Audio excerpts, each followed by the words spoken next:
All right, well, welcome back to the Triple Doink podcast. This is episode what? Are we at 10 now? I think we're at 10. Are we? All Do right. we have a 9? Yeah, 9. I think 9 was last time when we did the playoffs. So, I think this is number 10. We made it. Let's have a party. Oh man, we have to meet up sometime at like a McDonald's and just be like, "Yay!" Yeah. Um anyway, my name is Ryan and I'm joined as always by my friend Bryce, the C3PO to my R2D2. How are you, Bryce? That one was inevitable, but it still hurts all the same. Yeah, I know. I'm sorry. N- don't apologize. It was gonna happen no matter what. Yeah. I think I could have done better too. I'm disappointed in myself. I'll come up with a good one for next time. Anyway, so how's your week plus been? It's been fine. I got a job. I know, being a human being. Mm, And that's basically why this isn't coming out on your regularly scheduled time of Tuesday. yeah. Yeah, Well, it's all my schedules are a fault. little bit weird right now, so we're just kind of fitting this in where we Yeah, we're can. in that transitional summer period, Hmm. and the second that like everything gets kind of like in place, Yep, and then something else is going to come along and screw that up. Um. yeah, Anyway, uh, so first order of business, I think we need to discuss the NBA, um, because this is an NFL podcast, of course. and The how young I the Bucks are, and how no one should panic that they didn't make it when Giannis is like in his what fourth year. well, okay. Here's the thing. I said, and I quote on the last podcast, I'm not too worried about the remainder of the Toronto series, and Yeah, yeah, that stings. That I stings. had to eat those words. And four games back to back too. Oh, I know. I honestly cannot believe that they lost four straight. That just blows my mind. But I mean, anyway, they're a I young team, and the players that played the best were like George Hill, Brooke Lopez, the ones who have been there before, who are in their 30s, who are veterans. The yeah, rest I of the team, mean like Bledsoe and Middleton, played terribly. Like Bledsoe needs to get Bledsoe a shot. He especially. needs a shot, dude. That's the only reason Well, why, like, when Giannis was like triple teams, there was no shooting lane because Bledsoe was the one that was open. Bledsoe is actually a very good shooter. He just had a terrible series, He's always and been their worst shooter. He's the worst shooter on their team. Mm, He's the most athletic guy. Like statistically, he's the worst shooter on their team. I agreed, but he's still a good shooter. I would disagree. Um, you didn't watch them all season. Bledsoe came up big in a lot of key moments throughout the season. Well, then he's just Uh, really young. If that's a claim you're making, I still think he can get a shot. I'm not saying it because I think that's really easy for him to get. I think it's just a anyway, fundamental I error. Yeah. honestly I didn't even want to talk about this angle of it. I wanted to say, good job by the Raptors, honestly. I mean, they came up with a good game plan. Good job to Yes, I Kawhi think Leonard and everyone else. yeah. I mean, I really thought that the Raptors were not deep enough to be able to beat the Bucks because like with what happened in the Celtics series, the Celtics just could not keep up with the Bucks. They had to keep their starters on the court, and by the fourth quarter they were tired. And the Raptors, to their credit, managed to, after those first two games, figure out that and have a much better bench rotation. And then Kawhi Leonard just played like one of the best players in the league, which he is. Yeah, Um, I and would agree. yes, I think the Raptors benefited from some lucky breaks, like Bledsoe not being able to shoot in this series. Um, Middleton not being able to shoot in this series. Middleton actually only had one really bad game, I think. Yeah, but then he was never fed.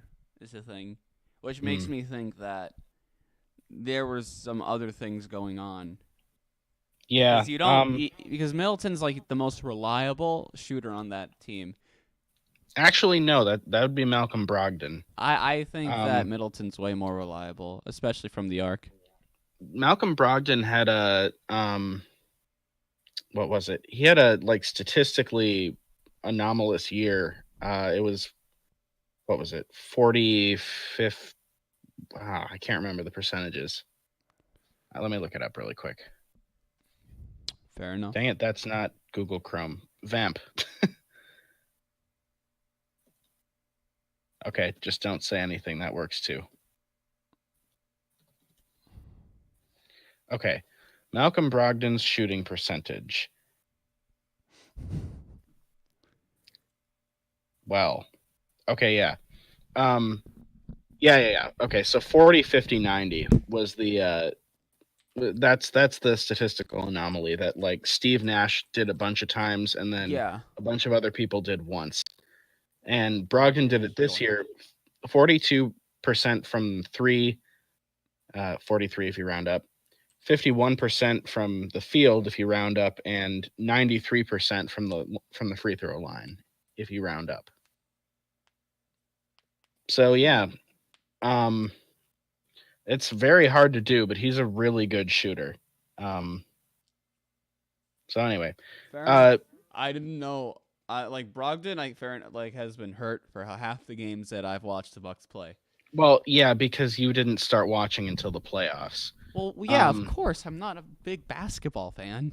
well, and I know that, and I'm not faulting you for it, whatever. But if you watched this Bucks team during the regular season, you'd know uh, that Bledsoe and Brogdon both made tremendous impacts on this team during the regular season. And Brogdon, though he played well in the playoffs, I still don't think was quite himself. And Bledsoe was very far from being himself in the playoffs for some unexplained reason. He just had a horrible, horrible series against the Raptors. But really what I wanted to say about the Bucks is going forward. Now, Bledsoe they signed to an extension during the season, so he'll be back.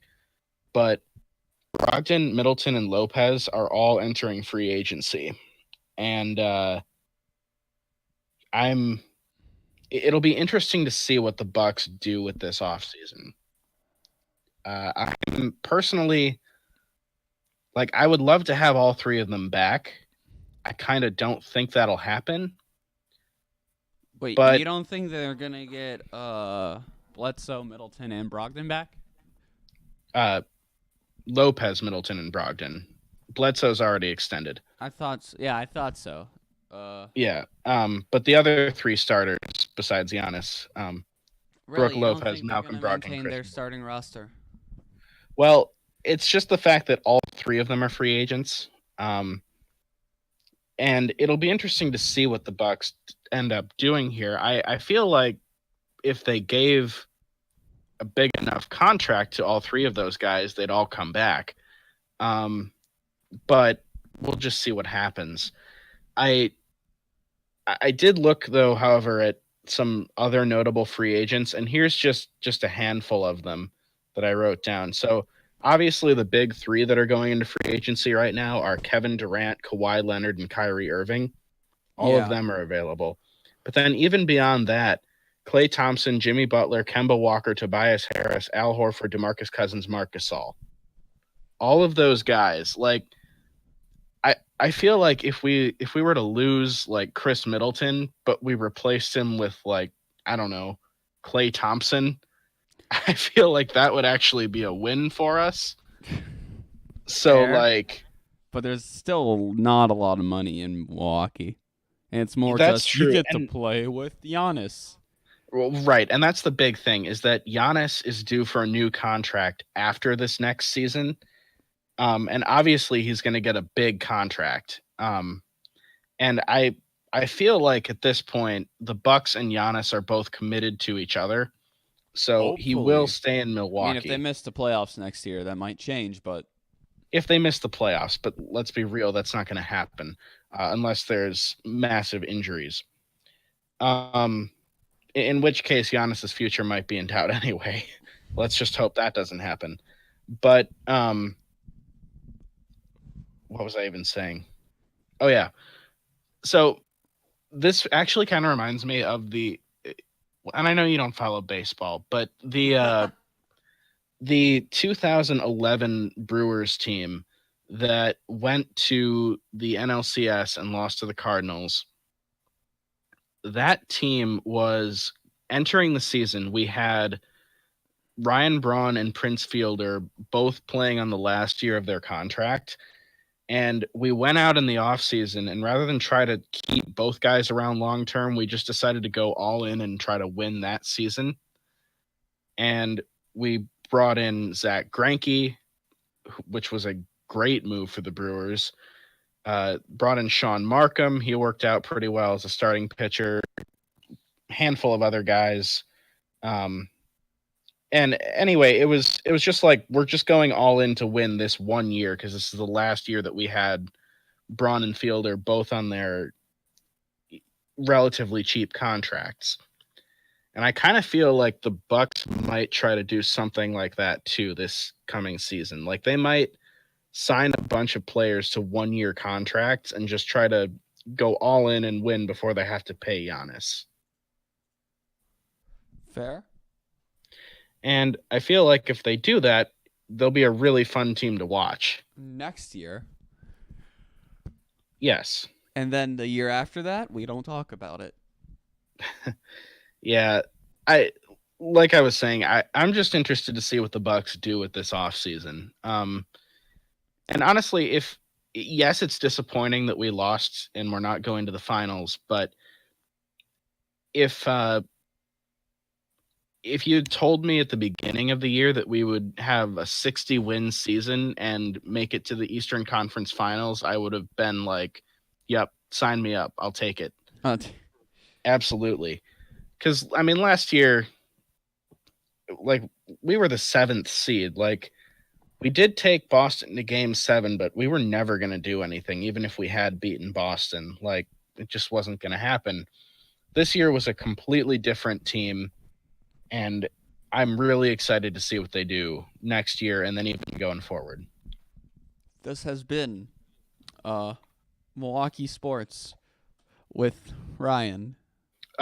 Sorry, we're not done with Milwaukee sports. Oh, we're going to talk about the Brewers now? I had a couple things real quick on the Brewers. Well, okay, mainly one. Did you see the highlight of the Jeremy Jeffress thing that happened a couple days ago in the Twins series? I did not. I don't see baseball highlights. It was so Jeremy Jeffress is a Brewers relief pitcher. I don't know if you knew that, but he was pitching against the Twins, and the Twins player whose name I cannot remember hit a line drive straight back at him. And he basically did like a Matrix type move and caught the ball. Well, I mean, so like it counted as a pop fly out, basically. It was an out, yes. Oh my! But I mean, it was like coming straight for his head, and he's still in the middle of his follow through. Like it was a really scary moment. Yeah, he caught it, and he actually stayed down on the ground for a while, and it was revealed afterwards. Apparently, he's epileptic, which I did not know. He's epileptic? But, yeah, and he, at the time, because of all the adrenaline, he said he felt like he was going into a seizure, and that's why he just stayed on the ground. So yeah, they took him out of the game because he was pretty shaken up at that point. But yeah, I mean, incredible catch, incredible play, and I mean, this is the reason that I would like if I had the athletic ability. I don't know that I could bring myself to be a pitcher. Like that. Yeah. That's just scary. I don't know. I don't think pitching is that scary. Like, I mean, there is a small chance you could get hit in the head. But, like, let's be real here. The odds of you getting hit in the head are astronomically low. Yeah, but the chances of you getting hit somewhere over the course of a career are pretty high. Well, somewhere on your body, yeah, but your head, probably not. I mean... Like, I'm okay with getting hit and, like, This is gonna sound bad. I'm okay with getting hit in the balls like every once in 10 years. Like that. You know what? I can if I'm playing a sport, I can take that risk. Well, like, okay, yeah, that's fine. That's a risk that all athletes take, but it's like, I don't know if I could do it. Anyway, Just the fear that it always will loom over your head. kind That of, something yeah. like that could always nah.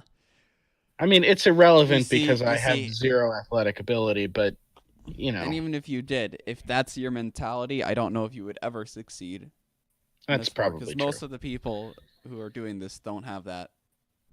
No, I just, well, again, I'd have to be able to hit in order to do this, but I'd just be an outfielder so that all I have to do is catch fly balls. Because that I know how to do actually.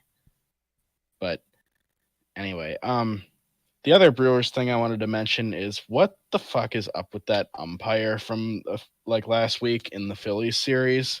Oh yeah, of course I know what you're talking about. You know what I'm talking about this time? No. Okay. Well, okay. So what happened is in one game he so Ryan Braun got ejected for arguing balls and strikes, which is fine. I mean, you're not supposed to argue balls and strikes. I understand that. But Craig Counsell, the Brewers manager, went out there to like try to protect Braun from being ejected, which is what the manager is supposed to do. They ejected Braun anyway, whatever. And then they ejected Counsell, which again is like, that's just standard procedure when this sort of thing happens. That's fine.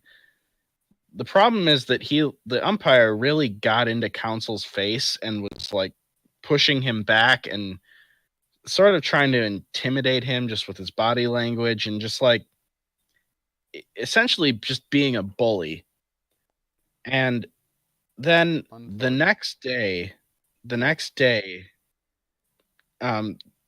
was the home plate umpire in the first game, and in the next game he was the third base umpire because they rotate.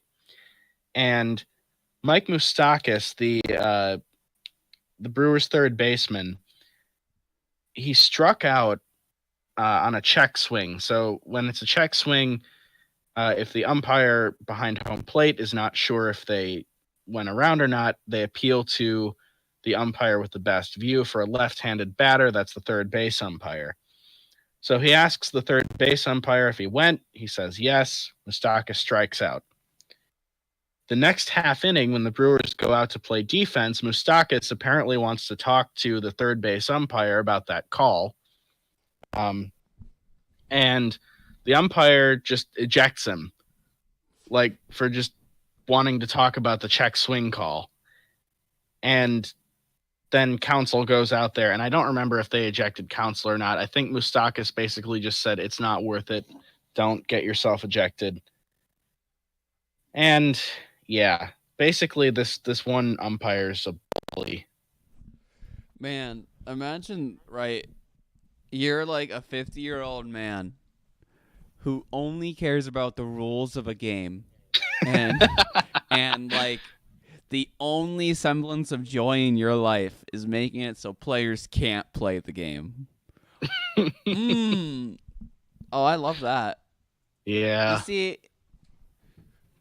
I don't really feel that football has the same problems with refs as like the basketballs and baseballs of the world. Like football, like you can get mad at a call, right? They can get it wrong.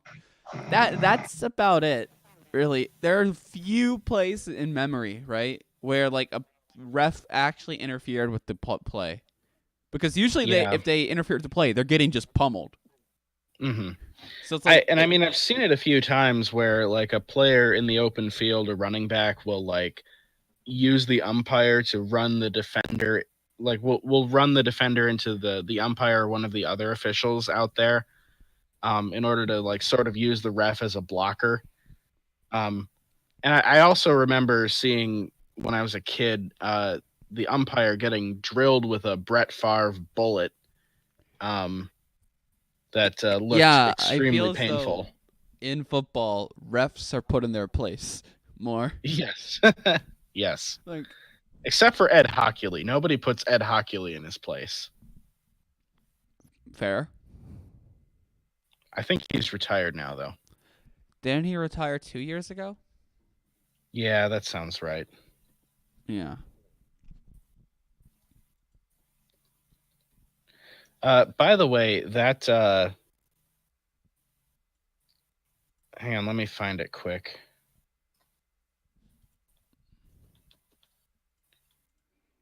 Maybe this will have it. ESPN, they're usually pretty reliable. Yeah.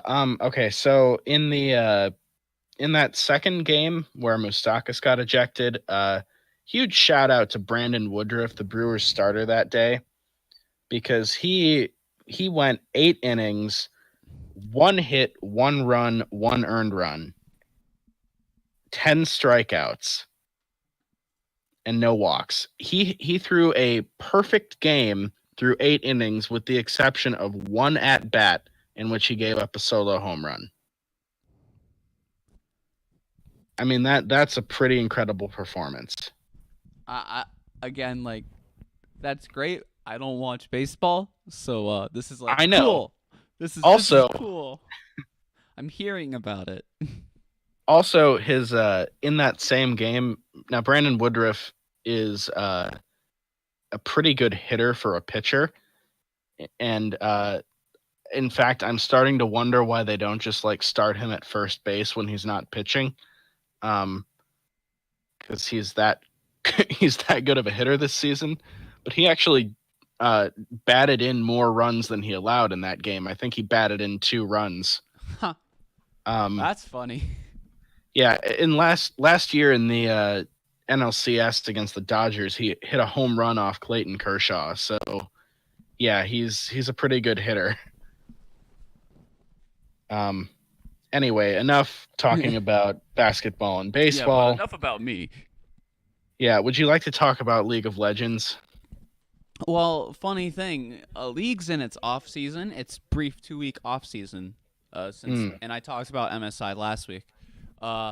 Tomorrow is the first day for a few of the regions, North America and China included. What's very interesting is like just the dynamic of the best team in the world right now, which is G2. Imagine in football, right? If you had like the best wide receiver and the best cornerback in the league on the same team, right? I'm sorry, you mean like the Cleveland Browns do? They have the best cornerback? Oh, I thought you said quarterback. Cornerback. I'm talking about like a position, because in football you have to have a certain athletic ability at certain positions that are specialized. Yep, okay.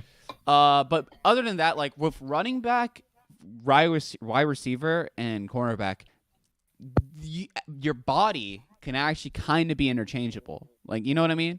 Depending on the person, obviously, but like in general, I think that's fair, right? Yeah, like you're saying, if you asked, if Odell Beckham wanted to play running back, he could. Yeah, or like if you know, it's just, why would Antonio Brown wanted to be a safety, he probably could do it without too much trouble. Yeah, but imagine, right? Like, I would say in the secondary, the strong safety is the most impactful, right? Would you agree? Sure. The strong safety, I mean, yeah. And so wide receiver 1, best in the league, strong safety, best in the league on the same team. And they just win this, and they say, if we win the Super Bowl this year, we're just going to switch positions, see if we can do it that way. That's actually what they're considering if they win Worlds this year, because they've won everything so far. They went like, I think they went like 17-1 or something. No, they had like 13-4 like regular season, but the reason why they dropped 4 games is because their support got hurt. I know, a video game, like, he got hurt. His wrist broke, so he couldn't play. So they had a backup, which completely destroyed their dynamic, and they really weren't, like, the way they played completely deteriorated. But holy crap, I want to see like their starting mid laner and bot laner just swap positions, be like, yeah, let's try again next year. Let's do it again. That's totally something they would do. Okay, so I was trying to think of like if there are any teams in the NFL that are close to having like the best safety and best wide receiver. And it occurred to me, can you name one Chicago Bears wide receiver? Allen Robinson. I don't think he's still with the Bears. Allen Robinson. Is he still with the Bears, though? Who is he with, then? Let me look it up. Allen Robinson. Allen. I guess he is still with the Bears. Yeah, why would he not be? I don't know. I guess I thought they got rid of him. I mean, this is the last year of his contract. Why would he get rid of him? He's like their start. He's like the best part of their offense, other than like a dynamic running game they hopefully will have this year. For them. I mean, Tariq Cohen is pretty damn good. Yeah, but Allen Robinson, come on, top 15 wide receiver in the league. Anyway, so then you're making the contention that the Bears are pretty close to having the number one wide receiver and safety. No, because Allen Robinson's never going to be number one.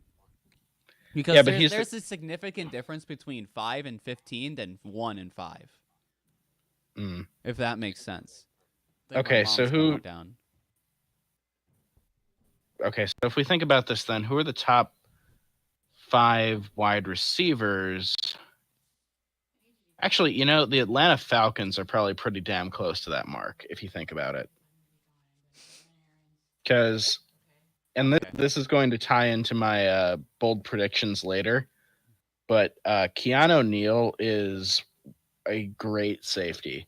Super underrated. He missed most of last season with injury, but he reminds me of that Colt safety, that 5'9" Colt safety. Bob Sanders? Yeah. One of the Bobs. Bob's, yeah. By the way, did you watch Bob Emergency Part 2? Oh, that's the only reason why I'm mentioning Bob Sanders. Okay, good. Oh, man. 90 minutes of Bob content. Dude, that was amazing. Honestly. John Boyce, dude. He's done it again. I freaking love John Boyce. I remember mentioning him and just being like to you, and I'm just like, this is my favorite sports documentary, sports content person ever. Like I remember exactly what happened. Was there was an NFL game that ended in a scoregami, and we were just texting about it casually, and you go, "Oh, also the game was scoregami," and I'm like, "Yeah, I love scoregami," and you're like, "Oh my god, you watch John Boyce?" It's like, I mean, do you blame me? There's a Twitter account completely dedicated to scoregamis. I know. It's great. Anyway. So yeah, actually, the Falcons are probably the closest to having the number one safety and the number one wide receiver, depending on your opinion of Keanu Neal, I guess. The Dolphins, you said? The Falcons. I was like, I misheard you. I was like, no, the Dolphins do not. No, they have no players at all. I mean, I think they have a roster, but no good players. They have players on their roster, but that's about it. Yeah. Oh man, but the Falcons with Julio Jones and Julio is obviously also the top. Tyreek Hill and Mateo. Well, okay, but how long is Tyreek Hill going to be on that team? He's still going to be on the team. He could be the best receiver in the league. They're not going to drop him because he beat someone. I'm sorry, that's not how football teams work. Yeah, but the Chiefs are different. I feel like the Chiefs might actually cut him, but again, we'll talk more about Tyreek Hill when something actually Kareem happens. Hunt was so interchangeable is because he's a running back and their life cycle is 2 years. And you could just get like a rookie in the 3rd round to just supplement him perfectly. They have Spencer Ware. They're not in this dire need of another running back, right? So and plus the guy wasn't performing as well as he did like the year prior. He was still above average. It's just like that's why Kareem Hunt wasn't as valuable as a Tyreek Hill, who could be a franchise 10-year player. 10-year tenure. Try saying that 5 times fast. As I said, we'll talk more about Tyreek Hill when that actually happens. And as to your point, though, Tyrann Mathieu, he's an extremely versatile and fun to watch player, but I don't think he's a top 5 safety. I'm saying that he could be in the conversation. I never said he was, because my Eddie Jackson hype. Yeah. And Brett Coleman actually said, funnily, that he sees a lot of Eddie Jackson in the Packers draft pick. Yeah, Savage. Yes, and he's saying that Savage could be like top 3 safety in the league in 2 years. Yeah, that's gonna tie in, by the way, to the bold predictions later as well for mine. That the Packers have the best defense next year. No, but we'll get to it. We'll get to it. Okay. Should we get into the news? We've been recording for a long time and haven't talked about NFL. That's a fair news point. I think the news is is the news topics, if we're gonna run down them, in my head are Pac-Man Jones, Bart Starr, and some contracts. Yeah, there's a couple other things too, but there's not that much this week. Yeah. So let's start with the biggest thing that happened, which was Bart Starr passed away. Big old F for me. Yeah, and paying my respects. Yeah, I mean, obviously we're both way too young to remember watching Bart Starr play, but dude, I remember him when he was in his prime on the Bills. Yeah. Mm-hmm.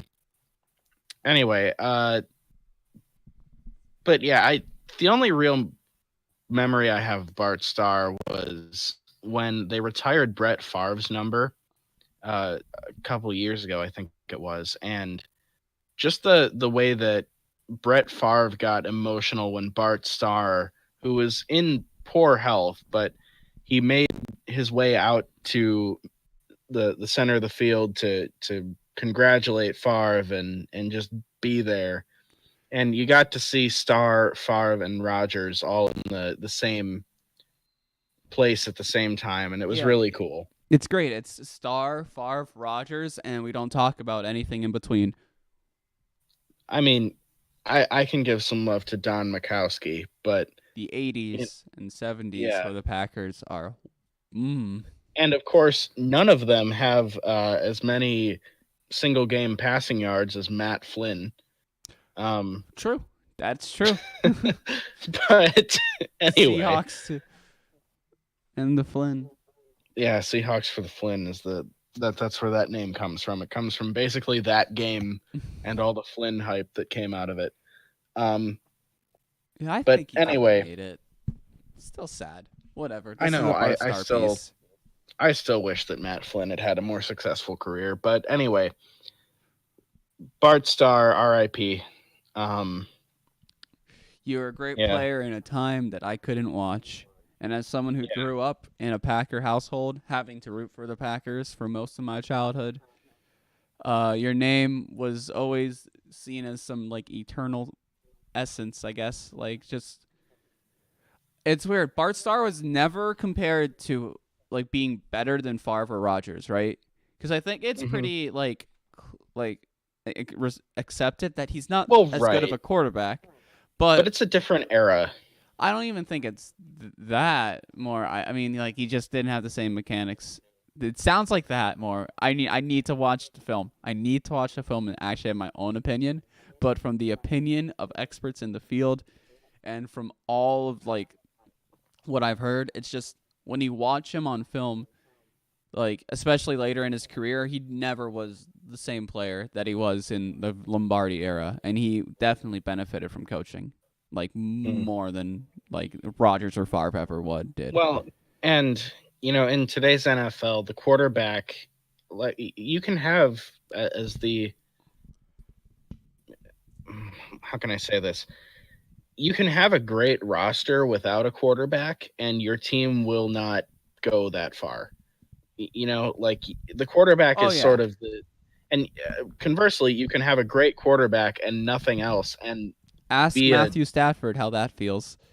Well, okay. You also have to have something besides just a quarterback. But like I'm talking about all those Rodgers McCarthy teams that were terrible other than Aaron Rodgers. And that still made Lions the playoffs teams and were very competitive. Other than Megatron and Stafford. Yeah. I feel like I don't care about rivalries in the North. You have to feel bad for Stafford. Yeah, I do. Holy Absolutely. like you can't help but just be like, oh, we're gonna beat you twice every year. But anyway, my point was, in today's game, the quarterback is way more important than it was in Bart Starr's era. It was still much more of a running game, and you could sort of hide your quarterback in a way that you can't do it today. So it's sort of at the time he was one of the best quarterbacks playing, you know, yeah, for and the sure. And he quarterback brought 2 position championships to the Green quarterback Bay. position was just very different than it is now. So Yeah, it's way to more say, like you're the general and you have all the pieces now. right, and to say that, well, yes, of course, Aaron Rodgers and Brett Favre were both much better quarterbacks in their prime than Starr was. That's true. It's just that the game was different. So in his prime, he was still one of the best quarterbacks in the NFL, just like Favre and Rodgers in their Yeah, I'm not primes. taking anything away from Starr. Like the guy won 2 Super Bowls. The first I mean, 2 yeah, Super that's Bowls. more than Favre and Rodgers. I mean, yeah. Yeah. He doubled them individually. Mm-hmm. But I mean, I'm also someone who's like, championships don't tell how good a player is at all. Until your Tom Brady status and you just keep winning. Well, and it looks like, unfortunately, the case for Aaron Rodgers might have to hang on that, because Packers have just stagnated since that one Super Bowl. But anyway, I think Rodgers' career is indicative to the age-old saying of coaching staffs actually win football games. Yeah, Players can only take themselves so far, and if you're not well coached, you could play like a college team. Yeah. Well, and I mean, we'll see how LaFleur works out. We've talked enough about that on this podcast. We don't need to rehash all of that. So shall we move on from Bart Starr discussion?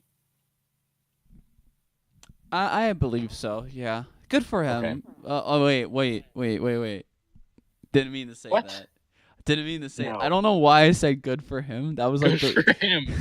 He died. Good for him. Ugh. Yeah. Good for him on living for so long. I mean, he had a long tenure of living. How old did he? What's he when he died? He was born in 1934. So do the math. That's an 85-year career. Career of life, Bryce. Career of life. Yo, we all have a career of life. Come on. We're just, from now on, when somebody dies, we must refer to their career of life. Yeah, and the troughs and the peaks and valleys and all of those careers. Yep. As one has. Bryce, this discussion has gone too far. Too far? All right. We need to move on. We need to move on to a respectable player like Pac-Man Jones. Yeah. Pac-Man Jones retired. Good for him. Good for him. Good for him. Can't step on anyone's balls anymore. Yeah. So or their faces, which he did both. I don't have much to say about Pac-Man Jones. I just know that in his prime, he was fun to watch, although obviously a dick. So yeah, Pac-Man Jones is finally out of the NFL. Now all we need is to get rid of Vontaze Burfict, and we'll be good. So next, I mean, do you have anything to say about Pac-Man? He was fun to watch, but he's like it's like Vontaze Burfict is our Pac-Man Jones, it seems.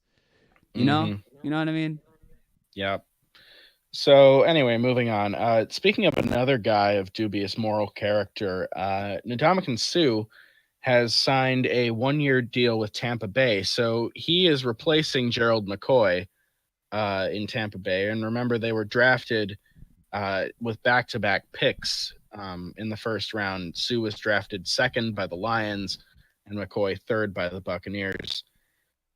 So Suh is going to fill in McCoy's spot, and kind of seems like a better fit for what Bruce Arians wants out of the position, so that makes sense.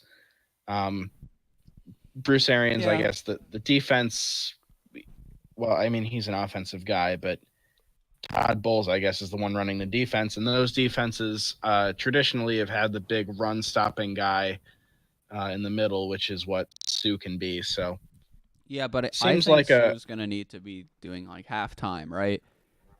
yeah, probably. And I mean, he's only on a 1-year contract, so it's minimal risk for the Buccaneers if this doesn't work out. Of course, yeah. I mean, so it's the season. The season's basically like, what could possibly go worse? Yeah. So anyway, that's that. That's a big free agent name off the market is the big reason for mentioning it. I don't think it. I mean, it does make the Buccaneers defense better. I don't think that they're going to be good. Um, but the notable thing is that he could have signed with a contender, and now he can't anymore. So that's something. Um, and Gerald McCoy still hasn't signed with anybody. He's visited with the Browns, Ravens, and Panthers, and he'll probably sign over the weekend. So we'll probably have that to talk about next time. So moving on. Unless you have more. I don't really have more to say about the Tampa Bay Buccaneers. Okay, well, moving on then to the Washington Racists. They signed another average team. Yeah, they signed former Steelers linebacker John Bostic, and when I saw that headline, I was like, "Who?" But yeah, John Bostic. The only reason it's notable is that he's going to be taking the spot of Reuben Foster on that defense. So that's a significant downgrade, I feel. Purely on name value alone, because I had never heard of John Bostic. Yeah.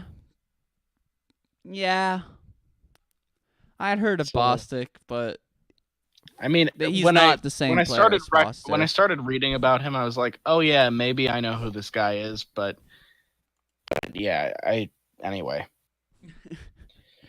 Moving on to a name that we can all recognize, Julian Edelman.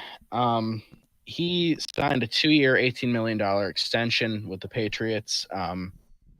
So a rare example of the Patriots rewarding a guy for playing really well. Do you think that it's possible that Edelman will ever get close to the amount of playoff yards that Jerry Rice has? How far away is he now? He's halfway. He's halfway. I mean, I don't know. I don't want to bet against Tom Brady. But I feel like between Brady and Edelman, one of them is eventually going to fall off. Hashtag gradual decline. So I don't think he'll get there. But I mean, it's still possible.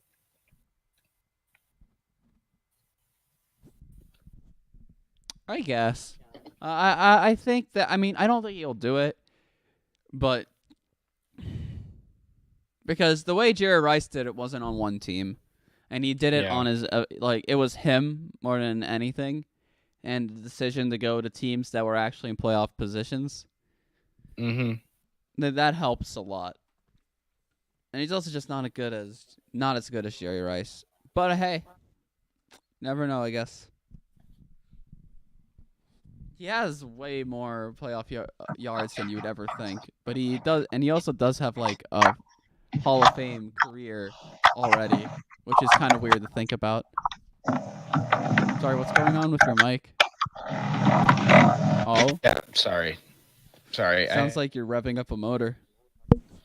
Yeah, that's because my mic came unplugged. That would explain it. My computer is really dumb and old. I need a new one. But anyway. So yeah, shall we move on? I guess, yeah. The next thing I have is Josh Jones is skipping OTAs in the hopes of being rated.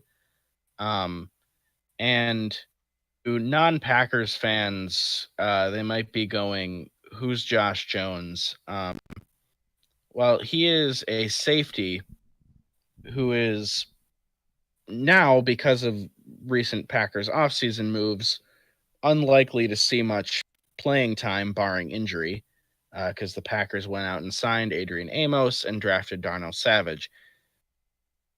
Here's the thing. I really like Josh Jones.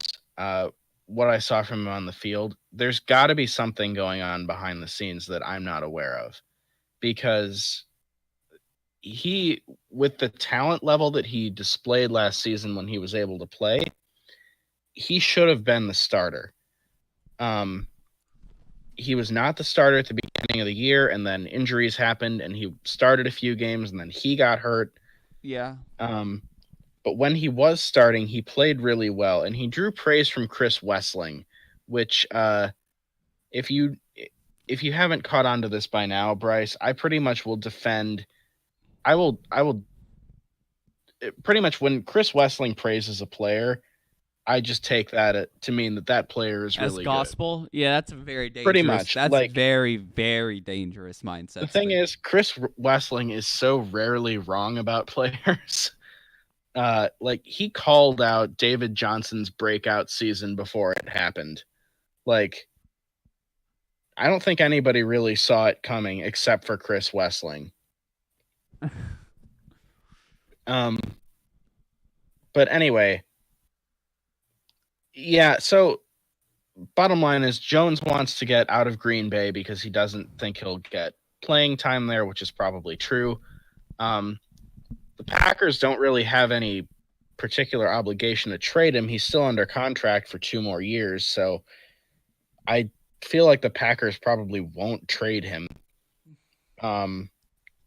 But we'll see what happens. I kind of hope they keep him because I feel like he's a good player. If the Packers start winning, I don't think he'll care. I think he'll care if he's not playing. I mean, yeah.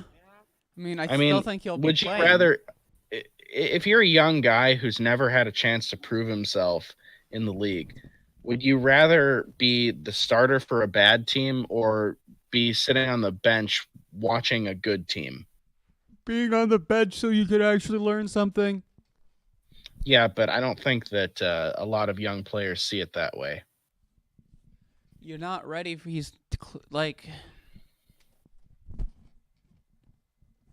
people don't realize how valuable having years early in your career sitting behind better players is. Yeah, I agree that not enough players realize that when it matters. It's too egotistical. Mm-hmm. Granted, rightfully so. They've always been told they're the best, and they've always displayed that they're the best, essentially, right? But now they're in the NFL, they're not the best. And if you want to become the best, you got to kind of take all the steps along the way. Refine the fundamentals, take your time behind great players, learn from great minds, and actually put the effort in. That's a lot of effort, and it's really hard. It's not guaranteed that you're going to do anything, but that's what I feel you're supposed to do. Oh, it might be a person. Yeah. This has been Bryce, the life coach. I'm a great life coach. Look at me. Living in my mom's basement, my parents' basement, I guess. Yeah, no. Relaxing in a recliner as I ponder National Football League news on a daily basis with my good friend Ryan. I'm living the dream. My God, can you imagine how horrible this would be if we actually did this on a daily basis? If we did this every day, that would be awful.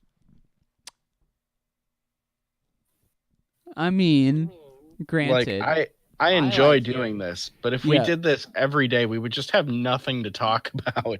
Wonderful weather we're having. Yeah, right? Exactly. Yeah.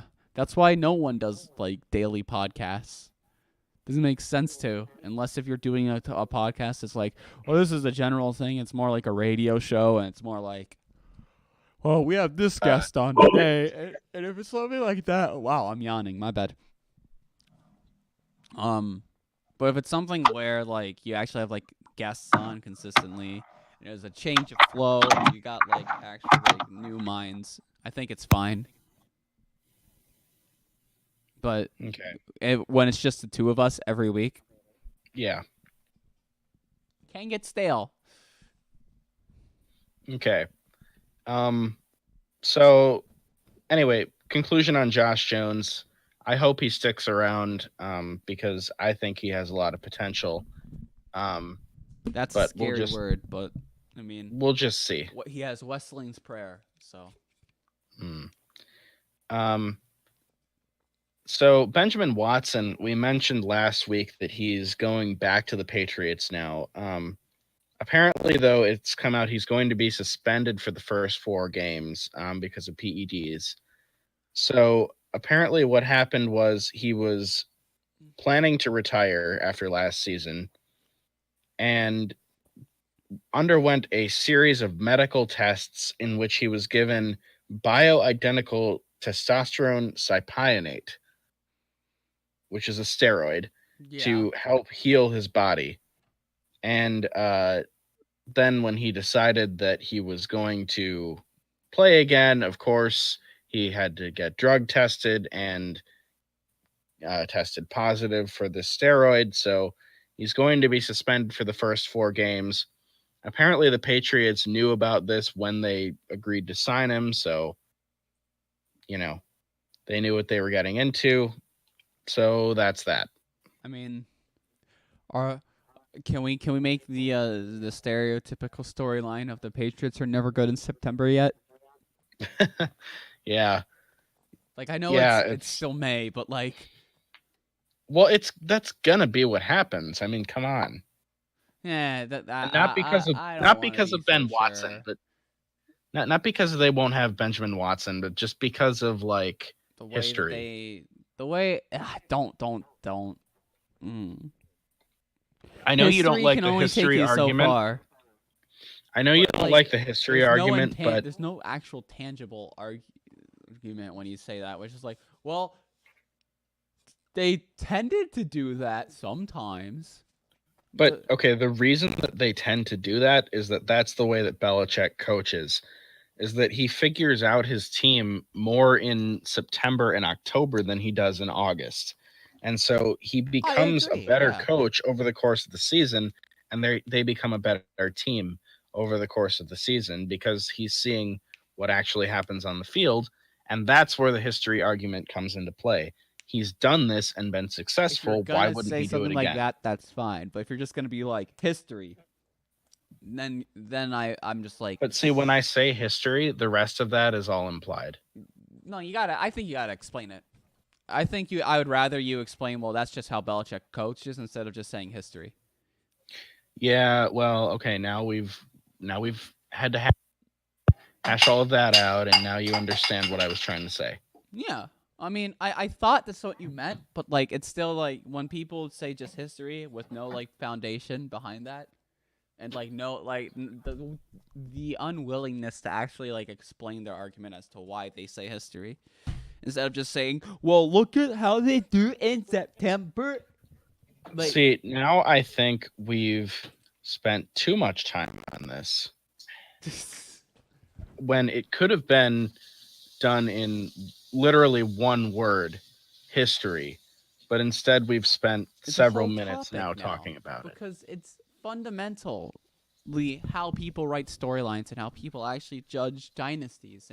But you see, I'm trying to get to the storyline that you really care about, which is the news item that is 2 items away. Really? I care about a news line that hasn't come yet? Oh, man. You do. Yeah. Is this the dramatic music? No.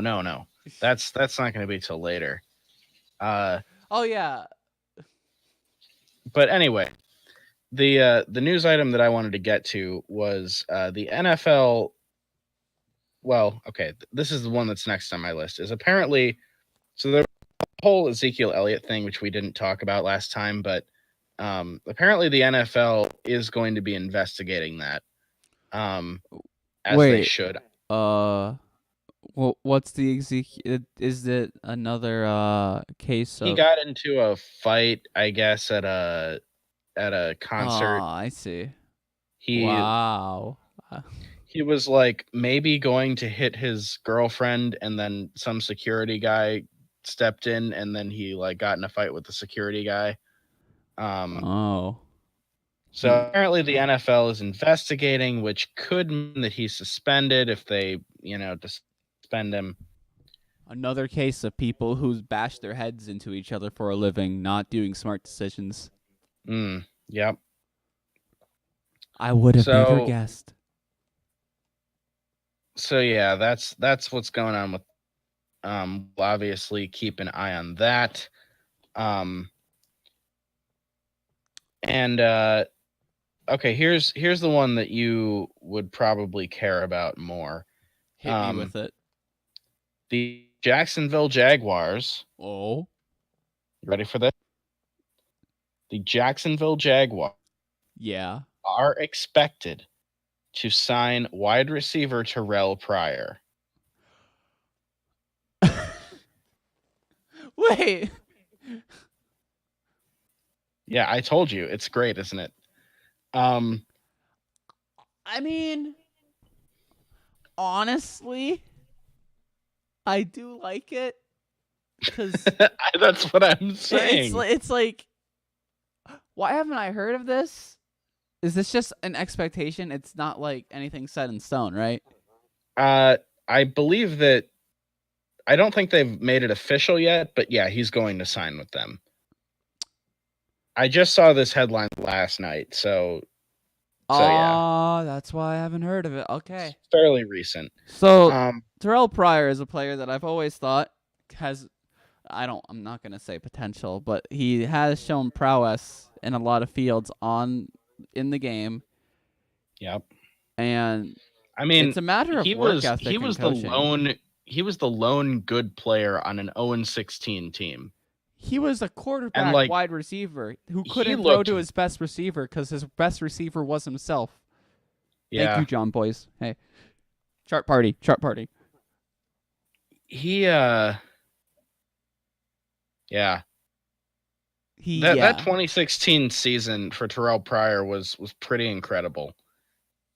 And honestly, like I was pretty disappointed by everything that he's done since then. He's been on the Redskins, the Jets, I think, the Bills. Yep.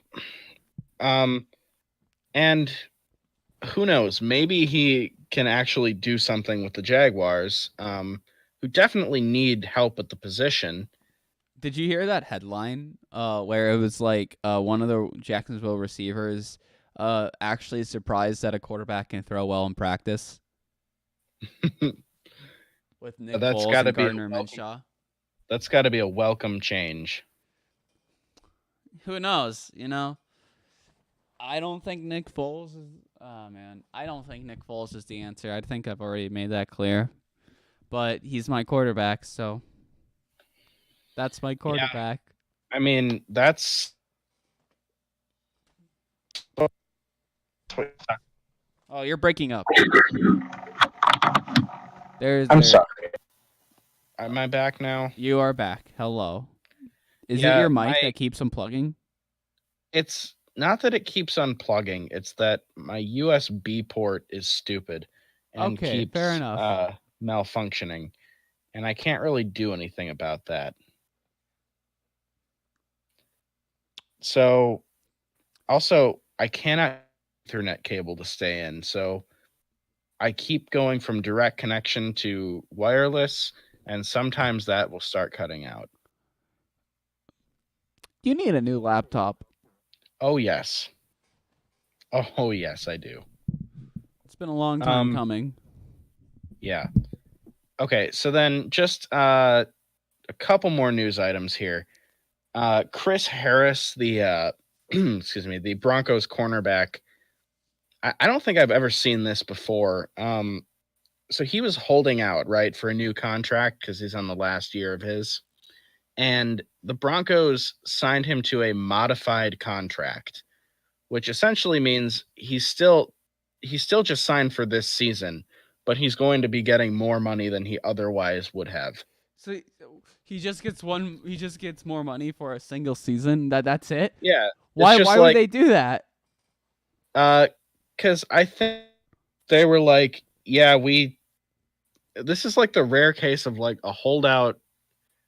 Like, I think what they wanted to avoid was like a Le'Veon Bell situation from last year, where like Bell just decided to not play, and Chris Harris probably could have done the same thing. But I don't think he would. Everyone saw I, how bad it worked out for Bell, and monetarily, I mean, like, and he didn't get to play football. Like, what? well, ultimately, Lev Bell did get what he wanted, which was to get to a new team, um, and I don't know if Chris Harris would have gone through with that, but apparently the Broncos were basically willing to say, just come play football for us. We'll give you some more money, and you can still be a free agent in the offseason. So yeah, that's interesting. But Chris Harris is an extremely valuable piece of that defense. I don't know if you've looked at the statistics, but they are like incredibly, incredibly worse. He's off the field. Like that defense is like a top defense in the NFL when Chris Harris is on the field. I see. It is below average when he's not playing. Yeah, it's one of those players. I heard about that. I hadn't actually looked into it because it's the Broncos defense, and I just kind of like, yeah. Yeah. Okay, so two more news items. The Kansas City Chiefs have named Damian Williams the unquestioned starting running back for this season. Fair enough. Which just all I have to say about it is poor Carlos Hyde. Huh. No, he's there. Yeah. You remember when he was a thing when he was like expected to be, because he like came in as the Frank Gore replacement in San Francisco, and he was expected to just be this great running back. Then he went to Jacksonville, and everything went to shit. He's just kind of bounced around a lot now, and he's like apparently not even being considered for a starting running back job in Kansas City. So yeah, that's that. And Damian Williams, to his credit, did play pretty well down the stretch after they cut Kareem Hunt last year. Yeah, he wasn't bad. I think he'll be solid. I don't think he'll be a liability. He'll be fine. And then the last thing, news items is Aaron Rodgers. We talked about this last time. Made that Game of Thrones cameo. Turns out he was not the guy running down the tunnel getting engulfed in flame. Wait. Yeah. Wait. Yeah, I know. So now I go back to my original thing of just being like, yeah, that was a really weird shot. Because if you remember, I said last week, I was like, when I saw that, I thought that was just an interesting sort of shot that they did of that one guy splitting off and running down the tunnel. And then I was like, oh, it makes sense. That was Aaron Rodgers making his cameo. But apparently that was not. Where was Aaron Rodgers then? He was standing in a lineup of Lannister archers. Oh.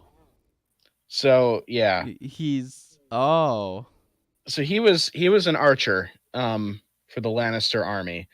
But apparently, and Aaron Rodgers like came out and was like, yeah, I'm not the guy getting engulfed in flames. Stop sending me those gifts. And which was kind of funny, honestly. But basically what he said is, if you watch that guy run, you can tell he's not an athlete and has never run before in his life. That's not me. And damn. I was like, yeah, he's right. An athlete would not run like that. So yeah. But still, the guy getting engulfed in dragon fire is still on our thumbnail from last week's video, and will still be used anytime anything bad happens for Aaron Rodgers and the Packers. He will be cemented in history as the representation of Aaron Rodgers and his career in Green Bay. Yep. Okay, so I'm done with my news items. Did you have anything else to talk about? Football hasn't come yet, and I'm sad. Okay, great. Do you think you could vamp for a minute? All right. So Jingdong Gaming, fantastic team, my team. No one's fucking predicting them to make Worlds this year, even though they got second last split. And I'm kind of mad about it. I'm a little, even like the LPL, the casters and analysts for the region that they play in are just like, nah, they're not even top 5. I'm like, oh buddy, they have the best. They got the best top laner in the league. I'll stand by that. Zoom is better than the Shy. They have Flawless, who is a fantastic jungler. He is such a high tempo player. Their support player is arguably a top 3. I think he's better than that. I think he's actually like a top 2 support player in his role. I think the biggest problem that they have is that their carries are actually their worst players. It's like Yagao can be inconsistent, and he has a kind of weak champion pool, and Imp is just kind of past his prime and just taking a spot because he's a veteran, and they just blindly listen to him for some reason. Even though he's clearly the weakest link on the team, at least skill-wise. That's always been the biggest problem with these like Eastern teams, is that like seniority always wins out. But other than that, I'm very excited for League of Legends to start. Yesterday, tomorrow. Jingdong actually played tomorrow at 6 a.m. Central Time, which is gonna be because they're in China, whatever. They're the second game of the split. And other than that, I think the only other game I'd really want to watch is the one before it, EDG versus DMO. If you don't know, Dominus Esports, they're the Dragon team from last year, that rookie team from last split that made it to playoffs and kind of had their own miracle run going with them. They were Sinnoh Dragon, that's what they were called. Yeah. I think their rebranding actually is pretty tight. The logo looks way better. But yeah, they're still a young roster, and it's kind of fun to see what they can do. But I still think Jingdong has not like I think they have a solid standing of getting the second seed out of China. If they make top 4, I think they're like guaranteed unless IG lose in a similar fashion. Because they just need Invictus Gaming to win the split, and then they can get second seed guaranteed, and they don't have to run the gauntlet. But yeah, are you here, Ryan? Still? Right? Okay. Yes, just give me one more second. One more second. All right, cool. I can revamp for a little more. So, North America sucks at League of Legends. Thank you for coming to my TED Talk. I don't care about any of the teams there. Their best team is if I were to rank tiers like as triple S tier, S tier, and then you go A plus, A minus, I think the best North American team is in A tier, which is terrible for a region that's supposed to be one of the better regions. There isn't anything that I really have to say that's good about them. They're basically just a team that will upset somebody and then ruins the series if they upset them. It's kind of unfortunate, but at the same time, I don't care. They're a bad team. Oh, LNG is Snake? Oh, that's the team that... So Snake Esports doesn't exist anymore. I see, they've rebranded themselves. I don't know why they would. They're such a, historic brand. Maybe they want to just get that, we're always going to be that team that disappoints you branding away from them, because that's what they've been for a long, long time. Do they still have SMLZ? They have SOFM. Okay, they have the Son of Moon. SMLZ is on Sunning. I don't know how Sunning didn't do well last year. They had Shawal, Maple, Sword Art, and SMLZ. And I thought Hacker was actually a good jungler. They just were the most underwhelming team, because they had these great rookie talents. They had some great Taiwanese players, and SMLZ has been the best player to never make Worlds. Sucked that they missed playoffs. But yeah. Alright. Denzel Curry released an album today. gonna listen to that after that. Okay, I think I'm ready to go if you are ready to stop vamping. What were you? I was trying unsuccessfully to get my Ethernet cable to stay in. Fair enough. I'm just gonna have to hold it in manually, I think, which sucks. Fair enough. Okay, so are we ready to go to bold claim? I think bold predictions would be a great place to go to now. See, you said bold claims, and now you're changing it to bold predictions. Bold claims. See, fair. The thing is, they're synonyms, so like we could use either word. It's just that for like branding purposes, we should pick one. Bold claims and predictions. Okay. Bold claims and predictions. Okay. So you said you have 2 of them? Yeah.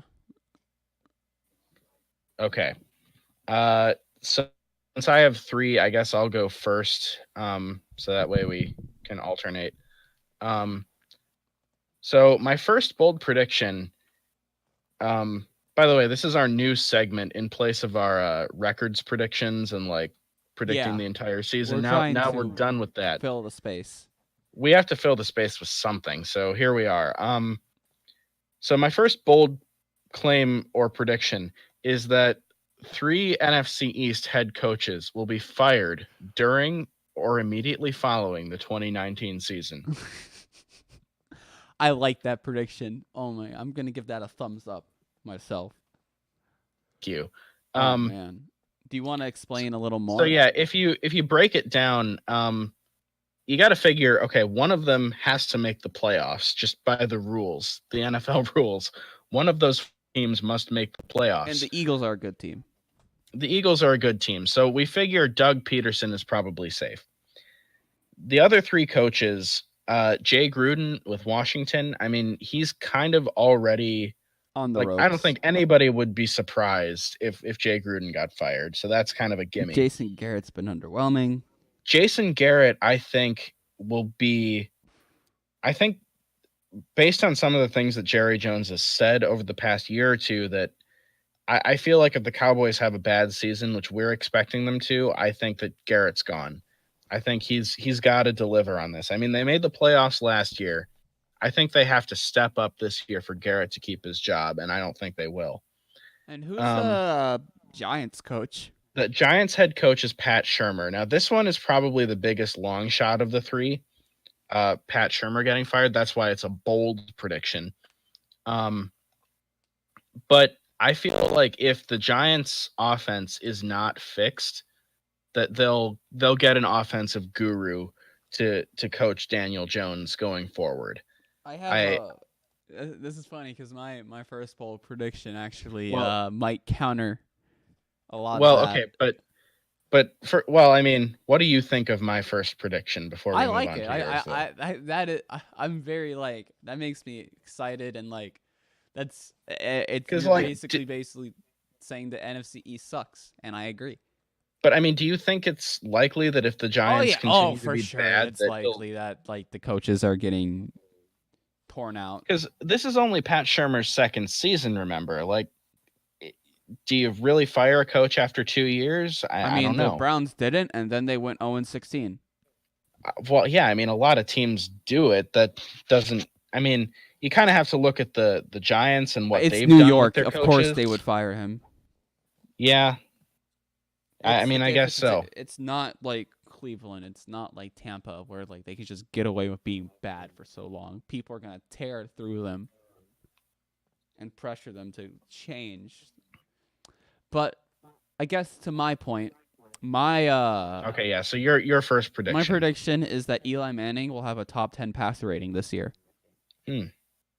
Okay, so I feel like if both of those predictions come true, it'll be a miracle. Yeah. I don't know how. So Eli Manning is a top 10. Listen. I never said he was a top 10 quarterback. I said his passer rating will be bonkers compared to others in his field. Now, this is because look at the defenses he has to play, right? What is the secondary for a lot of these teams, like the Redskins? I don't think their secondary is that well. Bryce, while you're talking about this, do you want to maybe put the Giants page up on the screen? The Giants page? What do you mean? From our spreadsheet. I see. Oh. Let's see. Can I get this up? See, this is what you call podcasting. I'm going to browse the Gmail. All right, man. There you go. My stupid Ethernet cable. Here we go. So okay, here before we continue talking about it, whenever my Ethernet cable comes loose, I'll go to the wireless connection, of course, which is not very reliable, and so sometimes you'll like cut out. Your voice will cut out, and that's when I notice that I'm no longer connected. And so just now it did that, and all I heard was you say the G, and then you faded out. So that was just really beautiful. Funny. That is a beautiful. Yes. But yeah, moving. I'm gonna explain why I think they're good. I think the Buccaneers, Bills, Redskins, Vikings, Lions. If we keep going down, I don't think the Cowboys secondary is gonna be that good.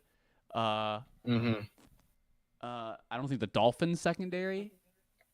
That's like 10 games, right?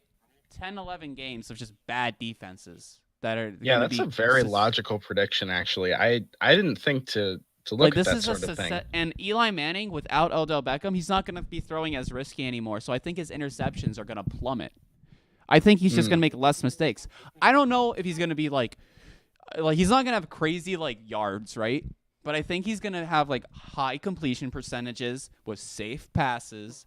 And the only way people are going to, like, if they block out checkdowns, he's still going to be able to throw it. Because he doesn't have the best arm in the world, but he can throw it 20-plus yards accurately still. It's when you get into that, like, 35-plus yards where it does plummet. But you can't take down the checkdown and leave 20 to 35 yards completely covered as well. That's not going to happen. He's still going to have options on the field, and he has a lot of vertical threat alongside Saquon Barkley. So you're going to have a running back that's so good that every defense is game planning against him. I think it's really logical for Eli Manning to have a really good passer rating this year. So, I mean, essentially what you're predicting, though, is that he's going to have a very statistically good year, but just, the Giants as a team will be bad. And I think they'll have an average offense. I think they'll have a statistically above average offense, but actually their efficiency in game based on time management and blah blah blah and all the crunch time and how they actually perform, they'll be like a Bengals offense. They'll be there. They won't hold their team back, but their defense is gonna be fucking wild. We need to keep track of these predictions, by the way, and see how many of them end up being accurate in the end. We could even make a spreadsheet. Yeah, who'd have thunk it?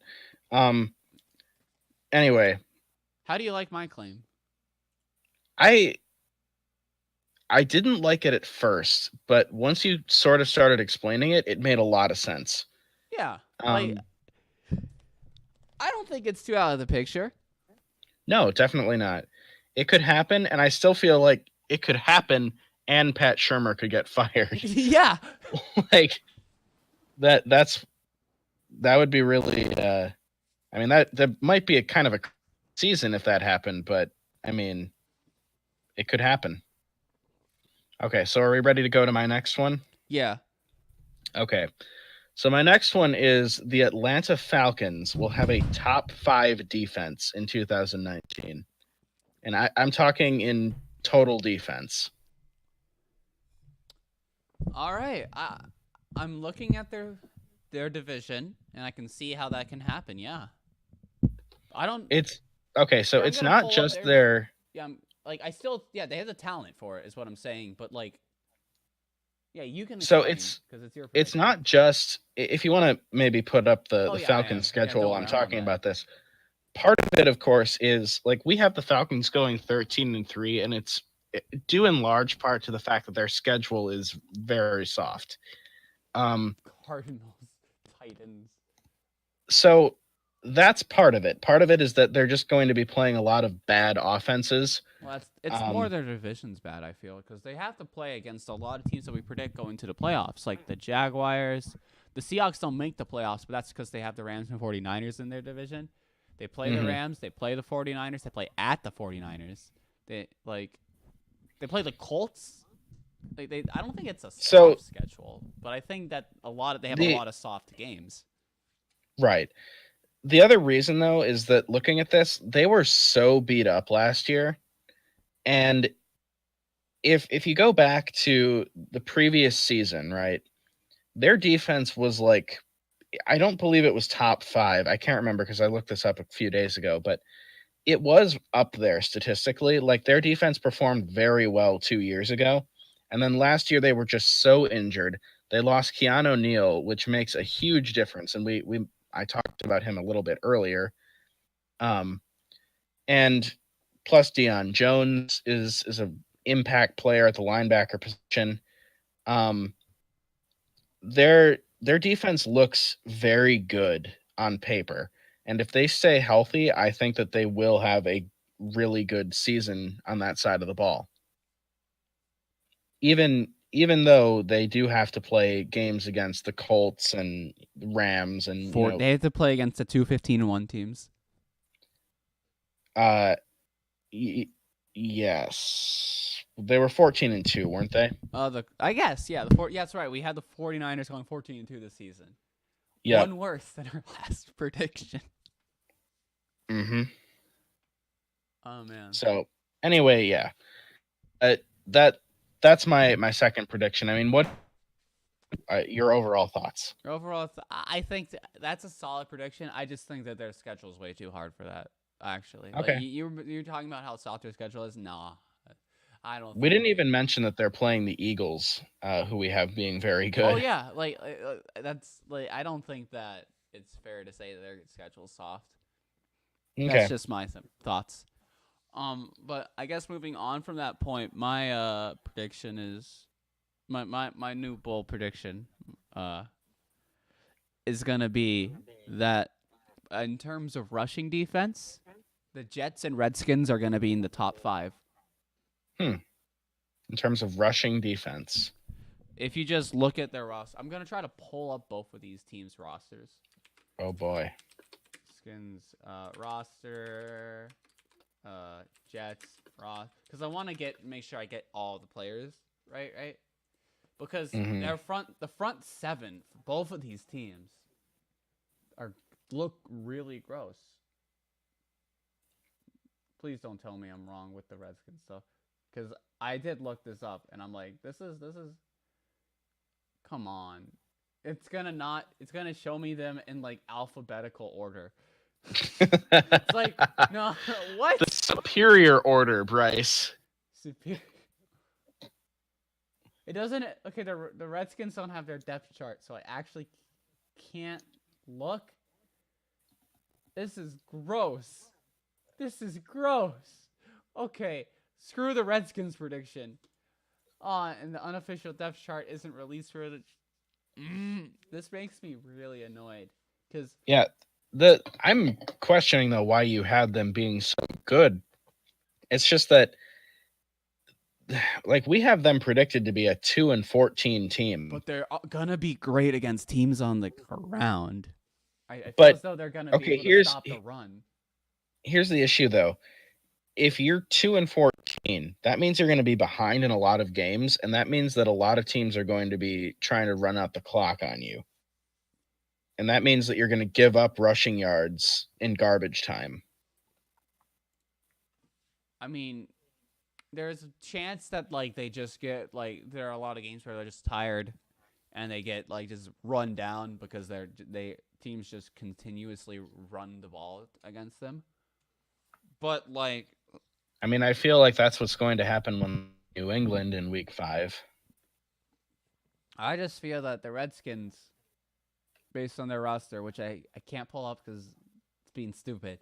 It's being fucking stupid. Man. That sucks. Why is it so hard to actually just get Like, I know that depth charts aren't out right now, but like, come on. Please. I'm gonna try this one more time. Let's see. Can I get like a lineup? These are the quarterback. Maybe this one works out. Kind of. I mean, does this site actually rate them? Oh my god, they do. That's hilarious. In any case, I think the Jets one is way more likely, though. Yeah, I think definitely. The Jets front seven will be like top 5, if not the best in the league. Because they're gonna be brutal. Like Quinton Williams, right? C.J. Mosley. I want the roster in front of me because once I get all the names back in my head, it's like, yeah, this makes complete sense, and they synergize completely well. Hopefully, at least we don't know synergy yet, I guess. Yeah, but it seems as the Jets defense definitely looks good on paper. That front seven looks very intimidating. Paper or plastic? That claim was way weaker. I didn't have as much foundation but like I'm really high on the Eli Manning one. If you couldn't. Okay. Yeah. Sorry. All right. So then I have one more prediction, and then I also have my. I actually have 2 more predictions, but one of them is more. Well, we'll get to it. Anyway, my final regular prediction, I guess, is that the Green Bay Packers will lead the NFL in turnover differential. So this means that essentially they have the highest KD ratio of yeah, the highest kill to death ratio, where kills are the number of times you get a turnover and deaths are the number of times that you turn the ball over. This all depends on how the running game holds the ball, I feel. It could be, but here's my reasoning for it is that the Packers secondary looks very good. So yeah, I could see them creating a lot of interceptions. I could also see them not doing that, but I could see them creating a lot of turnovers defensively. And on the other side of the ball, Aaron Rodgers, when he is healthy and playing his best, does not turn the ball over. He just doesn't throw interceptions. So it just kind of makes sense that if the Packers bounce back and have a good year this year, that the offense will not be turning the ball over and the defense will be getting turnovers. So that's kind of where this comes into play. And if you look statistically at the Packers, when they've been really good, they have been near the top of the league in turnover differential. So it kind of makes sense that that trend would continue. But they will be better than everyone else, is what you're saying. Yes, that's the bold part of it. Like, I could have said they'll be top 5 in turnover differential, and obviously that's a lot more likely to happen, but I'm saying they're going to be number 1. They're going to be better than Colts. They're going to be better than... All right. Would you like me to list all of the teams that they're going to be better than? Because there's 31 of them.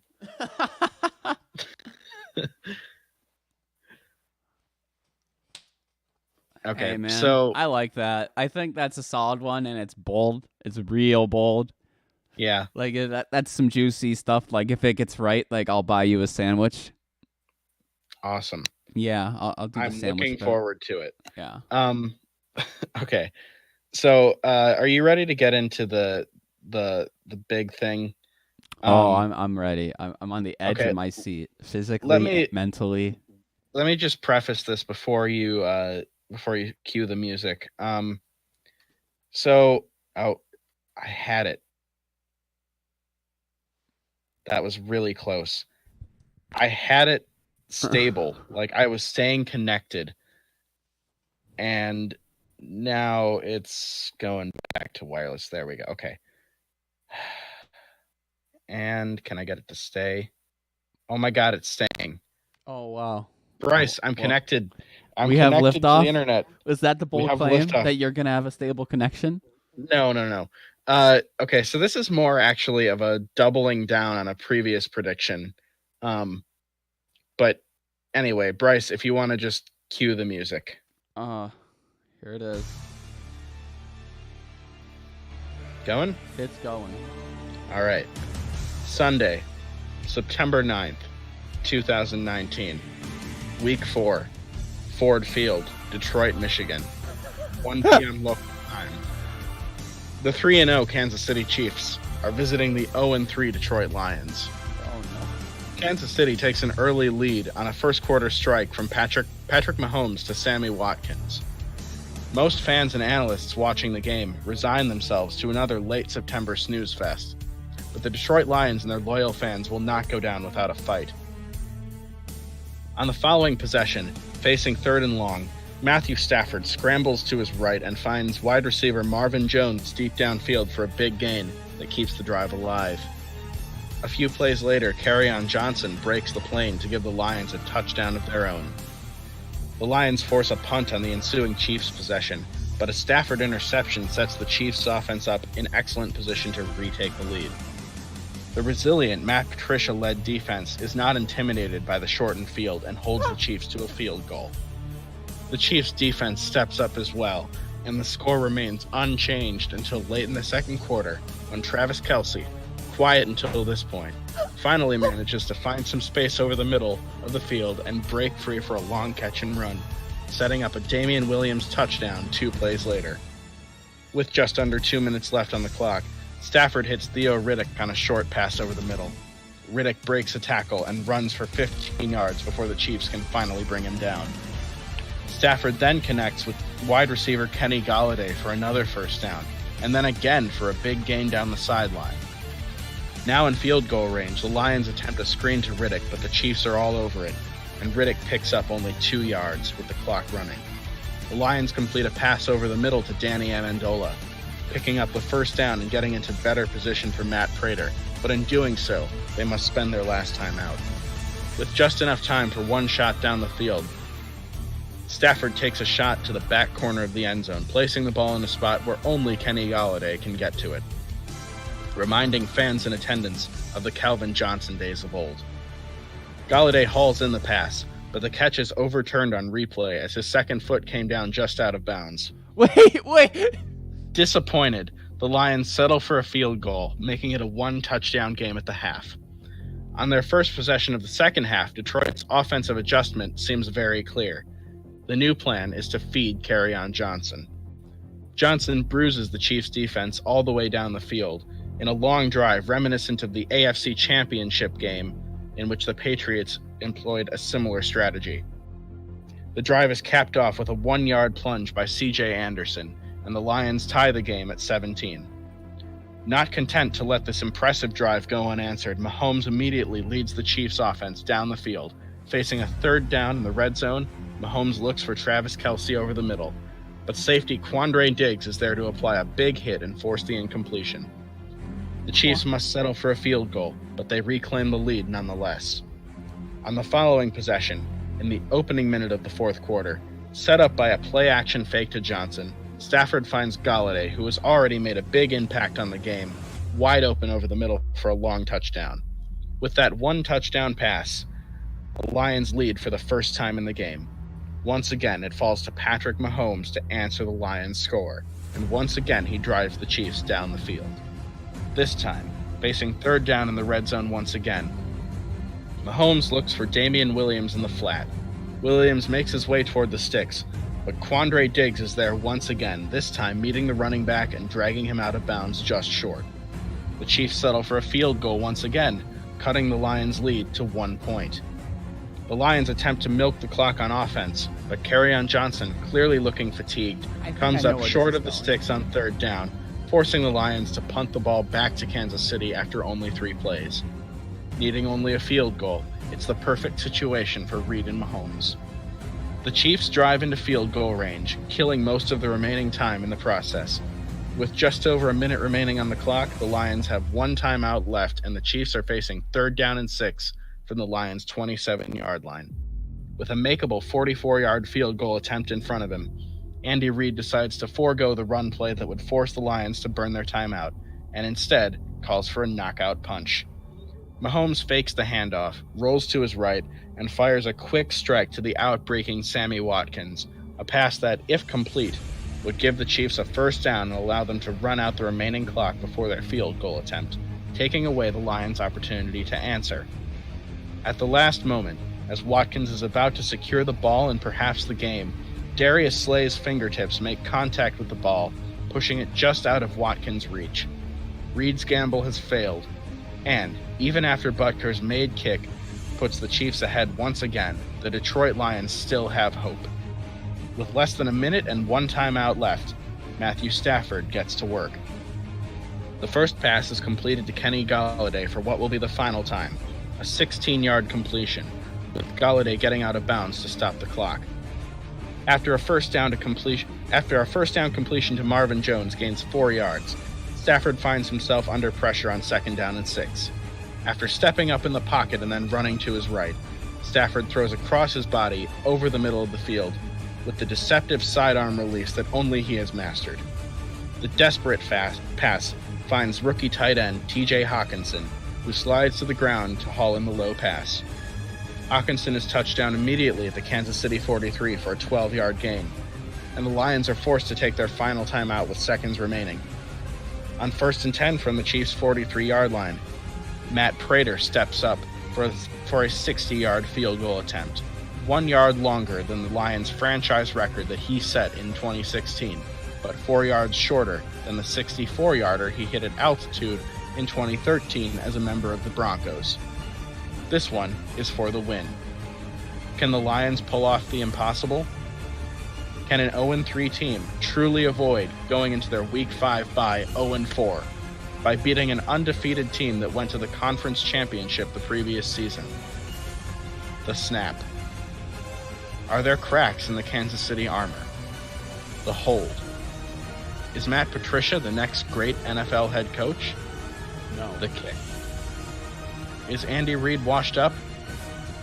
The kick is up. It clears the line. Has Matt Prater done it? Is this validation for Bob Quinn, the Lions general manager who spent the number 8 overall pick in this year's draft on Iowa tight end TJ Hawkinson? Is there still a spark of hope remaining for the 2019 Detroit Lions? Is this proof that dreams really do come true? The kick is right down the middle. Kansas City Chiefs 26, Detroit Lions 27. Somewhere in Wisconsin, 2 podcasters celebrate.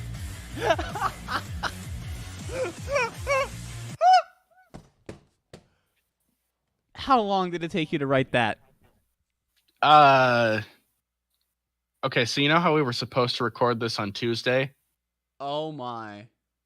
I basically wrote this on Monday night. I have no idea how long it took. I just wrote.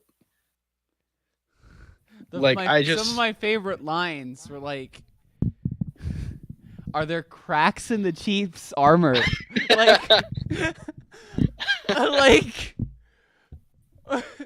This was getting real poetic, and this is like oddly specific with the players as well. The whole entire game plan. I love this. This is, oh my god, it's happening. It's gonna happen. Yeah. Oh my, honestly, I thought though, you were gonna if go for a triple doink again. If any one of those things that I mentioned actually happens, I'll count it as a win. Okay. Like, if CJ Anderson scores a 1-yard touchdown, that's a win. I called it. After a drive that Kerryon Johnson, was it? Yeah. He drove down the field? Yep. Like, if any one thing happens, like if the final score of the game, if either of those scores is correct, Chiefs 26 or Lions 27, I'll count that as a win also. Like, that, there are a lot of ways I can get this prediction right in my mind. Yeah. For sure. I think that's It's a win that you made the prediction. Yes, I think that's the real takeaway. Oh man. Any thoughts, Bryce? What is the most unlikely thing of all the things that I just predicted? That we're correct. That we're correct and that the Lions win. That's sadly, of all the things you've said, it's still the most unlikely thing is the Chiefs losing to the Lions. Yeah, you're probably right, unfortunately. Anyway, that's all that I have. Imagine it like and frankly, in that the Lions start 3-0 and the Chiefs start 0-3. And everything else is right, but that. Mm-hmm. That'd be great. Yeah, I'm done with my predictions now and quite rather exhausted. So I don't blame you at all. I say we should move on.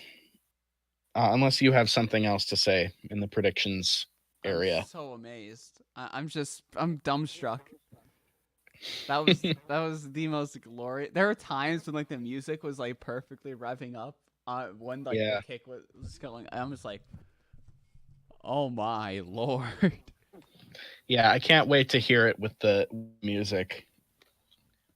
Oh my. Should be good. All right. So yeah, should we go on to music now? I believe it's time to discuss 2 albums. Right. All right. So why don't you go first? What did you think of Living Things, Bryce? I want you to realize that I'm the type of person who never liked the 2 singles from this album, Burn It Down and Castle of Glass. And when I say that they were the best songs on the album, do you understand what my thoughts on the album are? As your mic decides to take a dump.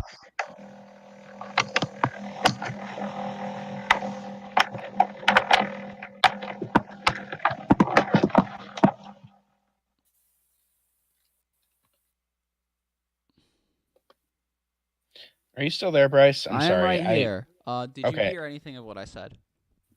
No, I the last thing I heard you say was that you don't like the 2 singles on this album. So when I say that the 2 best songs on the albums are Castle of Glass and Burn It Down, do you understand what my opinion of the album is? Yes, I understand. All right. You don't like Lost in the Echo though? It was a song that existed, and I can't remember a single thing from it. Okay. This was a lot of forgettable. Okay, dating, fair. Yeah. I mean, I knew this would happen. I just had to make you listen to it because you. Because I slept through it on the car. I know. I get. Yeah. It's my punishment. Mm-hmm. And I own up to it. I did it. All right. So Fat of the Land. Yeah, Fat of the Land. Okay, so this music, it's not okay. So first of all, this is not the type of music that I typically like, which I think you knew before you recommended it. I mean, I like Big Beat. Big Beat's fun. It's just a lot of fun. It some of it was like it was okay to kind of just listen to in the background. Smack my picture. Smack my bitch up. Yeah. Quality music. Oh yeah, definitely. That I don't know. I didn't really particularly like it, but it wasn't like the worst thing you've made me listen to. So, wow. Yeah. 2 underwhelming recommendations, it seems. Sorry. Yeah. That's just kind of how I feel about it, unfortunately. So, yeah. Are you ready to move on to next time's recommendations? Next time on. Yeah. Make you listen to an album I like that you probably won't like. Mm-hmm. Would you like to go first, or would you like me to? I think you should go first because I have a handful that I'm thinking. Okay. So the album I'm going to recommend now, this is a band that I had actually never heard of. But I heard them do an interview on the Nerdist podcast a while ago. And afterwards, I figured, what the hell? I'll check out their music and see if it's any good. And I was surprised to find that I actually liked it. And the album that I'm going to recommend, honestly, it was a coin flip between their first album and their second album. I went with the second one. But anyway, the album I'm recommending is Every Open Eye by Churches. Yay. Okay. Churches. They're one of the... Oh, man. You don't like them? No. Okay. Well, sorry. No, it's fine. What is the album's name again? Every Open Eye. And you're gonna be like, oh, by the way, Churches is spelled with a V. And I'm like, no, I know. Don't worry. Well, once you confirmed that you had heard of them, I kind of figured you would know that. Yep. But yes, if it was a band you'd never heard of, you had never heard of, then obviously I would have had to tell you how to spell it.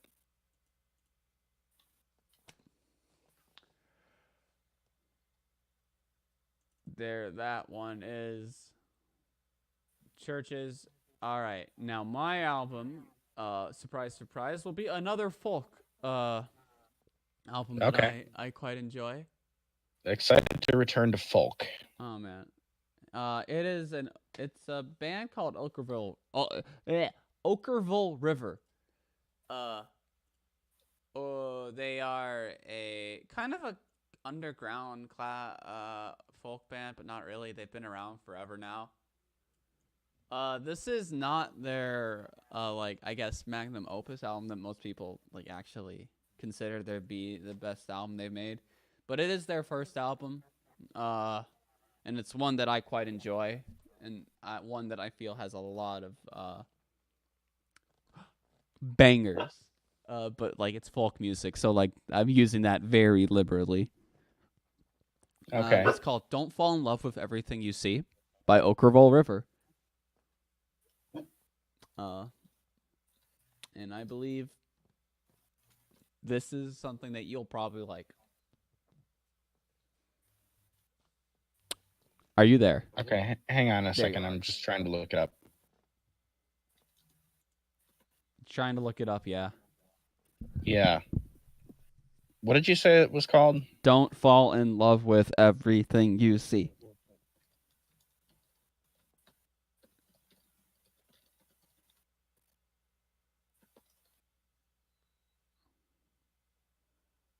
Okay. Okay. I found it. Yeah. Listen to it. All right. It's a beautiful album. Well, okay. Would you like to make any bold predictions about what we'll think of these albums? One of them is really good, and the other one is really not good. That's your opinion, though. It's a. Hopefully your opinion is that one of these is good, and my opinion is that both of them are good. We'll see.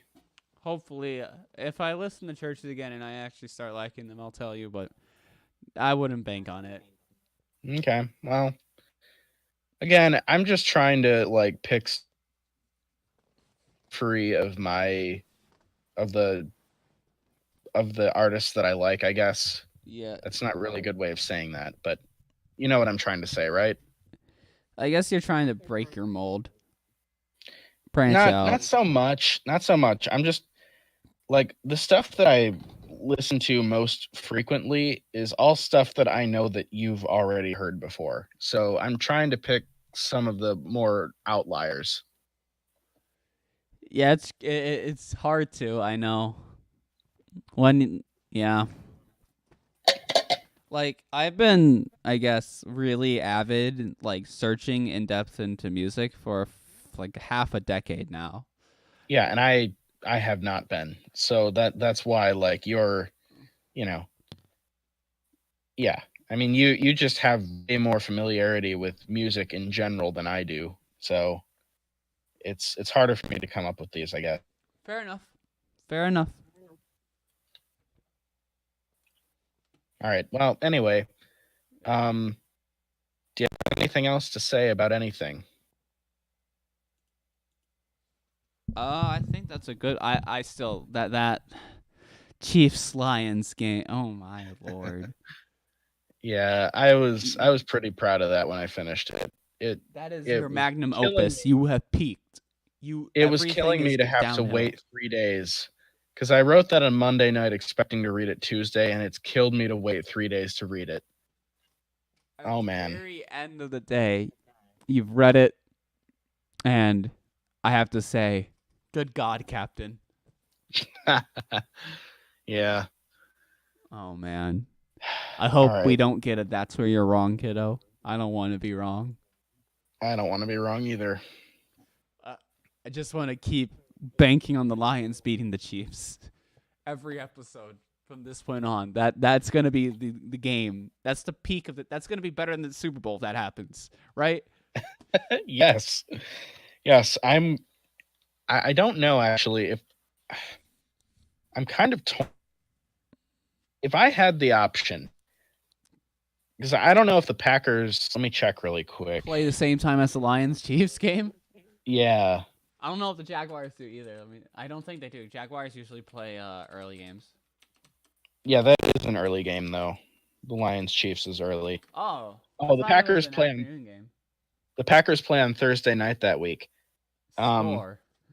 So there's probably a good chance that I'll be actually able to watch the Lions Chiefs. Wait. Let's check though. The Bears. Oh, the Bears Vikings are playing at the same time, so that one will probably get televised. Damn. But the Jaguars Broncos, they play late that day. Yes. Nice. So I All don't right. have any obligation to not watch the Lions Chiefs. Yeah, I'm really looking forward to that game only because so much is riding on it now. Anyway, that's really all that I have to say about anything. Other than good for Bart Starr. Good for Bart Starr. Good for Bart Starr. That's probably the worst thing we've ever said.